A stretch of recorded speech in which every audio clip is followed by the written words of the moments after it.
Hi friends, ಎಲ್ಲರಿಗೂ Ashwini cooking ಚಾನಲ್ಗೆ ಸ್ವಾಗತ. ನಾನು ಅಶ್ವಿನಿ. ಇವತ್ತು ಪೂರಿ ಚಪಾತಿಗೆ ಒಳ್ಳೆ ದಿ ಬೆಸ್ಟ್ ಕಾಂಬಿನೇಷನ್ ಆಗಿರುವಂಥ ಹಾಲು ಕರಿಯನ್ನು ತರಿಸ್ಕೊಡ್ತಾ ಇದ್ದೀನಿ. ತುಂಬ ಈಸಿಯಾಗಿ ಯಾರು ಬೇಕಾದ್ರೂ ಕೂಡ ಮಾಡ್ಕೊಳ್ಬೋದು. ಇದನ್ನು ಮಾಡಲಿಕ್ಕೆ ಕೇವಲ ಒಂದು 5ರಿಂದ 10 ನಿಮಿಷದೊಳಗಡೆ ಮಾಡ್ಕೊಳ್ಬೋದು. ಇದನ್ನು ಯಾವ ರೀತಿಯಾಗಿ ಮಾಡೋದು ಅಂತ ನೋಡ್ಕೊಳ್ಳೋಣ. ಮೊದಲಿಗೆ ನಾನಿಲ್ಲಿ 2 ಟೀ ಸ್ಪೂನ್ ಆಗುವಷ್ಟು ಎಣ್ಣೆಯನ್ನು ಸೇರಿಸ್ಕೊಂಡಿದ್ದೀನಿ. ಅದಕ್ಕೆ 1 ಟೀ ಸ್ಪೂನ್ ಆಗುವಷ್ಟು ಜೀರಿಗೆಯನ್ನು ಸೇರಿಸ್ಕೊಂಡು ಸ್ವಲ್ಪ ನೀಟಾಗಿ ಫ್ರೈ ಮಾಡ್ಕೊಳ್ಬೇಕಾಗುತ್ತೆ. ಇವಾಗ 2 ಈರುಳ್ಳಿಯನ್ನು ಸಣ್ಣದಾಗಿ ಚಾಪ್ ಮಾಡಿ ಸೇರಿಸ್ಕೊಳ್ಳಿ. ಈರುಳ್ಳಿಯನ್ನು ಚೆನ್ನಾಗಿ ಗೋಲ್ಡನ್ ಬ್ರೌನ್ ಬರುವಷ್ಟು ಫ್ರೈ ಮಾಡ್ಕೊಳ್ಬೇಕಾಗತ್ತೆ. ನೀಟಾಗಿ ಇವಾಗ ಒಂದ್ಸರಿ ಮಿಕ್ಸ್ ಮಾಡ್ಕೊಳ್ಳೋಣ. ನಾನಿಲ್ಲಿ 3 ಹಸಿಮೆಣಸಿನ್ಕಾಯಿನ ಉದ್ದಕ್ಕೆ ಸೀಳಿ ಸೇರಿಸ್ಕೊಳ್ತಾ ಇದ್ದೀನಿ. ಹಸಿಮೆಣಸಿನ್ಕಾಯಿನ ಸೇರಿಸ್ಕೊಂಡ್ಮೇಲೆ ಇದನ್ನು ಚೆನ್ನಾಗಿ ಫ್ರೈ ಮಾಡ್ಕೊಳ್ಳಿ. ಕಡಿಮೆ ಫ್ಲೇಮನ್ನು ಇಟ್ಕೊಂಡು ಇದನ್ನು ಗೋಲ್ಡನ್ ಬ್ರೌನ್ ಬರುವಷ್ಟು ಫ್ರೈ ಮಾಡ್ಕೊಂಡ್ರೆ ಸಾಕಾಗುತ್ತೆ. ನೋಡಿ, ಈ ರೀತಿಯಾಗಿ ಗೋಲ್ಡನ್ ಬ್ರೌನ್ ಬಂದರೆ ಸಾಕಾಗುತ್ತೆ. ಇದಕ್ಕಿಲ್ಲಿ ಅರ್ಧ ಟೀ ಸ್ಪೂನ್ ಆಗುವಷ್ಟು ಶುಂಠಿ ಬೆಳ್ಳುಳ್ಳಿ ಪೇಸ್ಟನ್ನು ಸೇರಿಸ್ಕೊಳ್ಳಿ. ಅದ್ಭುತವಾದ ರುಚಿಯನ್ನು ಕೊಡುತ್ತೆ. ಇವಾಗ ಶುಂಠಿ ಬೆಳ್ಳುಳ್ಳಿ ಪೇಸ್ಟ್ನಲ್ಲಿ ಇರ್ತಕ್ಕಂಥ ಹಸಿ ಸ್ಮೆಲ್ ಹೋಗುವಷ್ಟು ಫ್ರೈ ಮಾಡ್ಕೊಳ್ಳೋಣ. ಇದಕ್ಕೆ 2 ಹುಳಿ ಟೊಮೊಟೊವನ್ನು ಸಣ್ಣದಾಗಿ ಚಾಪ್ ಮಾಡಿ ಸೇರಿಸ್ಕೊಳ್ಬೇಕಾಗತ್ತೆ. ಹುಳಿ ಟೊಮೊಟೊಗಳನ್ನು ಚೆನ್ನಾಗಿ ಸಾಫ್ಟ್ ಆಗೋವರೆಗೂ ಫ್ರೈ ಮಾಡಿಕೊಂಡ್ರೆ ಸಾಕು.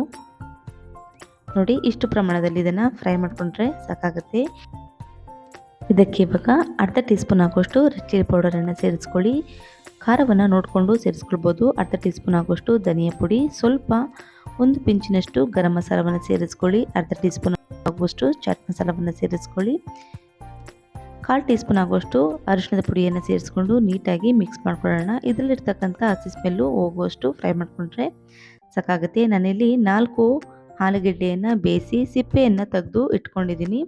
ನಿಮಗೆ ಕ್ವಾಂಟಿಟಿ ಜಾಸ್ತಿ ಬೇಕು ಅಂದರೆ ಜಾಸ್ತಿನೂ ಕೂಡ ಮಾಡ್ಕೊಳ್ಬೋದು, ಅಥವಾ ಕ್ವಾಂಟಿಟಿ ಕಡಿಮೆ ಬೇಕು ಅಂದರೆ ಕಡಿಮೆನೂ ಕೂಡ ಮಾಡ್ಕೊಳ್ಬೋದು. ಇದನ್ನು ಇವಾಗ ನೀಟಾಗಿ ಸ್ಮ್ಯಾಶ್ ಮಾಡ್ಕೊಳ್ಬೇಕಾಗತ್ತೆ. ತುಂಬ ಸಣ್ಣದಾಗಿ ಸ್ಮ್ಯಾಶ್ ಮಾಡಲಿಕ್ಕೆ ಹೋಗಬೇಡಿ, ಸ್ವಲ್ಪ ದಪ್ಪದಾಗಿಯೇ ಸ್ಮ್ಯಾಶ್ ಮಾಡ್ಕೊಳ್ಳಿ, ನೀಟಾಗಿ ಆಗುತ್ತೆ. ತಿನ್ನಬೇಕಾದ್ರೆ ಆಲೂಗಡ್ಡೆ ಪೀಸ್ ಸಿಗ್ತಾಯಿದ್ರೆ ತುಂಬ ಅದ್ಭುತವಾದ ರುಚಿಯನ್ನು ಕೊಡುತ್ತೆ. ಇವಾಗ ನೋಡಿ, ಇಷ್ಟು ಪ್ರಮಾಣದಲ್ಲಿ ಇದನ್ನು ಸ್ಮ್ಯಾಶ್ ಮಾಡ್ಕೊಂಡಿದ್ದಾದಮೇಲೆ ಮಸಾಲೆಗೆ ಸೇರಿಸ್ಕೊಳ್ಬೇಕಾಗತ್ತೆ. ಸೇರಿಸ್ಕೊಂಡು ನೀಟಾಗಿ ಮಿಕ್ಸ್ ಮಾಡ್ಕೊಳ್ಳೋಣ. ಒಂದಕ್ಕೊಂದು ಬೆರೆಯುವಷ್ಟು ಮಿಕ್ಸ್ ಮಾಡ್ಕೊಳ್ಳೋಣ. ಆಲೂಗೆಡ್ಡೆಯನ್ನು ಬೇಯಿಸ್ಕೊಂಡು ಮಾಡ್ಕೊಳ್ಳೋದ್ರಿಂದ ತಕ್ಷಣಕ್ಕೆ ಆಗೋಗ್ಬಿಡುತ್ತೆ. ಒಂದು 5 ನಿಮಿಷದ ಒಳಗಡೆ ಈ ಒಂದು ಹಾಲು ಸಾಗು ರೆಡಿ ಆಗಿಬಿಡುತ್ತೆ. ಇದನ್ನ ಇವಾಗ ನೀಟಾಗಿ ಮಿಕ್ಸ್ ಮಾಡ್ಕೊಳ್ಬೇಕಾಗತ್ತೆ. ನೋಡಿ, ಇಷ್ಟು ಪ್ರಮಾಣದಲ್ಲಿ ಮಿಕ್ಸ್ ಮಾಡ್ಕೊಂಡಿದ್ದಾದಮೇಲೆ ನೀರನ್ನು ಸೇರಿಸ್ಕೊಳ್ಬೇಕಾಗತ್ತೆ. ನಿಮ್ಮ ಥಿಕ್ನೆಸ್ಗೆ ಅನುಗುಣವಾಗಿ ನೀರನ್ನು ಸೇರಿಸ್ಕೊಳ್ಳಿ. ಕಡಿಮೆ ಜಾಸ್ತಿ ಯಾವ ರೀತಿಯಾಗಿ ಕೂಡ ಮಾಡ್ಕೊಳ್ಬೋದು. ಹಾಲು ಸಾಗುಗೆ ಎಷ್ಟು ನೀರನ್ನು ಹಾಕಿದ್ರೂ ಕೂಡ ನೀಟಾಗಿ ಹೊಂದಿಕೆ ಆಗುತ್ತೆ. ಇವಾಗ ಇದಕ್ಕೆ ರುಚಿಗೆ ಅನುಗುಣವಾಗಿ ಉಪ್ಪನ್ನು ಸೇರಿಸ್ಕೊಳ್ಳೋಣ. ಉಪ್ಪನ್ನು ಸೇರಿಸ್ಕೊಂಡ್ಮೇಲೆ ನೀಟಾಗಿ ಒಂದು ಮಿಕ್ಸ್ ಕೊಡೋಣ. ಇವಾಗ ನೀಟಾಗಿ ಮಿಕ್ಸ್ ಮಾಡ್ಕೊಂಡಿದ್ದ ನಂತರ ಇದರ ಲಿಡ್ಡನ್ನು ಕ್ಲೋಸ್ ಮಾಡಿ 8ರಿಂದ 10 ನಿಮಿಷಗಳ ಕಾಲ ಬೇಯಲಿಕ್ಕೆ ಇಟ್ಕೊಳ್ಳಿ. ತುಂಬಾ ಒಳ್ಳೆ ಫ್ಲೇವರನ್ನು ಕೊಡುತ್ತೆ ಚೆನ್ನಾಗಿ ಬೇಯಿಸ್ಕೊಳ್ಳೋದ್ರಿಂದ. ನೋಡಿ, ಇವಾಗ ರೆಡಿಯಾಗಿದೆ. ಇದನ್ನ ಇವಾಗ ಇನ್ನೊಮ್ಮೆ ನೀಟಾಗಿ ಮಿಕ್ಸ್ ಮಾಡ್ಕೊಳ್ಬೇಕಾಗತ್ತೆ. ನೋಡಿ ಯಾವ ರೀತಿಯಾಗಿ ಎಷ್ಟು ತಿಕ್ಕಾಗಿ ಬಂದಿದೆ ಅಂತ ಹೇಳಿ. ಇದಕ್ಕೆ ಇವಾಗ ಸ್ವಲ್ಪ ಕೊತ್ತಂಬರಿ ಸೊಪ್ಪನ್ನು ಸೇರಿಸ್ಕೊಳ್ಳಿ. ಸ್ವಲ್ಪ ಪ್ರಮಾಣದಲ್ಲಿ ಕಸೂರಿ ಮೇಥಿಯನ್ನು ಸೇರಿಸ್ಕೊಳ್ಳಿ. ತುಂಬ ಅದ್ಭುತವಾದ ರುಚಿಯನ್ನು ಕೊಡುತ್ತೆ. ಕಸೂರಿ ಮೇಥಿಯನ್ನು ಕೊನೆಯಲ್ಲಿ ಸೇರಿಸ್ಕೊಳ್ಳೋದ್ರಿಂದ ಇವಾಗ ನೀಟಾಗಿ ಮಿಕ್ಸ್ ಮಾಡ್ಕೊಳ್ಳೋಣ. ಇದನ್ನು ಇಡ್ಲಿ, ಪೂರಿ, ಚಪಾತಿ, ದೋಸೆ ಯಾವುದಕ್ಕಾದ್ರೂ ಕೂಡ ದಿ ಬೆಸ್ಟ್ ಕಾಂಬಿನೇಷನ್ ಅಂತ ಹೇಳ್ಬೋದು. ತಕ್ಷಣಕ್ಕೆ ಆಗುವಂಥದ್ದು.